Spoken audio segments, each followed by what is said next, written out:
মাই একটা জিনিস এনেছি তোমার জন্য। কি জিনিস?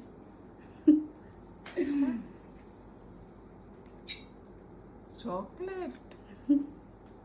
এটা কি chocolate? White chocolate? White chocolate milk না চকলেট। মিল্ক?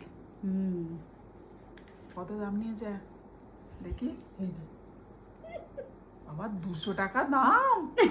তুমি 200 টাকার দামে আমার চকলেট খাওয়াচ্ছিস? তুমি তো সেই বাকি ব্লগারদের মতো করছো।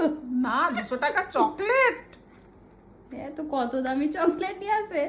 বাবা থ্যাংক ইউ। বাবু বাবু তুই আমাকে কিছু এনে দিলি না কাছ থেকে মিললি?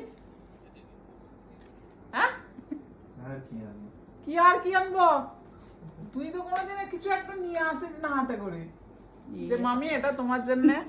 দিদি কিন্তু মাঝে মধ্যেই নিয়ে এসে দেয় আমাকে। মাদার্স ডে এনে দিলি। তোমার ফেভারিট চকলেট আইসক্রিম। তা কি করবো? তুই তো কোনোদিন এনে দিলি না। মাইনের টাকাটা নিয়ে এসে আমার হাতে ধরে দেয়, ব্যাস ওর হয়ে গেল কাজ শেষ। আর যা দরকার হবে সব এনে দেবে, ব্যাস এইটুকুনি।